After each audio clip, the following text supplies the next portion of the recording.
Graça e paz, irmãos, graça e paz, irmãs. Chegamos então a mais um Pequenos Textos, Grandes Verdades. E fechando a nossa série a respeito de florescer, eu quero ler com vocês dois versículos que estão lá em Oséias 14, versículos 4, na verdade, versículos 5 e 6. Serei para Israel como orvalho refrescante. Israel florescerá como lírio, lançará raízes profundas no solo, com os cedros do Líbano. Seus ramos se estenderão como belas oliveiras, perfumados como o cedro do Líbano. É interessante que Spurgeon ele fala que não existe capítulo melhor para fechar o livro de Oséias, porque se a gente for olhar todo o livro de Oséias, ele é um livro que fala a respeito de julgamento, de condenação, aponta os erros de Israel e mostra o que Israel vai fazer. E nesse capítulo, a gente vê que onde, como diz Spurgeon, que onde abunda o pecado, superabunda a graça. Então aqui a gente vê a promessa, no caso de Israel se arrepender e se voltar para o Senhor. E assim como Israel, se nós nos arrependermos, se nós nos voltarmos para o Senhor, nós também temos essa promessa para nós, que Deus será para nós como orvalho refrescante, que nós floresceremos como lírio, lançaremos raízes profundas no solo como os cedros do Líbano, que os nossos ramos se estenderão como belas oliveiras, perfumados como os cedros do Líbano. E aí, como vocês sabem, eu fui pesquisar, essas citações. Uma coisa interessante é que quando ele fala, que Israel florescerá como um lírio, tanto em hebraico quanto no grego, a palavra que é traduzida como lírio serve para qualquer flor que floresça como o lírio. Então a gente sabe que o que vai acontecer aqui é que quando nós nos voltamos para o Senhor, quando nós nos conectamos ao Senhor, nós florescemos como uma bela flor de lírio. E aí continua falando que nós lançaremos raízes profundas no solo como o cedro do Líbano. Eu não sei se você sabe disso, mas se você olhar a bandeira do Líbano hoje, o símbolo no meio da bandeira é o cedro. Por quê? Aí eu vou te contar aqui umas coisas que eu descobri. Veja só, o cedro do Líbano, ele foi usado na antiguidade, principalmente, por vários impérios e por várias nações.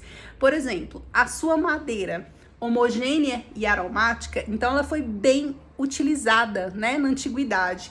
Os fenícios construíam as suas embarcações militares e comerciais e também construíam templos e habitações com a madeira do cedro. Os egípcios usavam a seiva do cedro na mumificação, porque o cedro a sua madeira tem um cheiro delicioso e a sua seiva, então, trazia esse aroma e ajudava, na mumificação.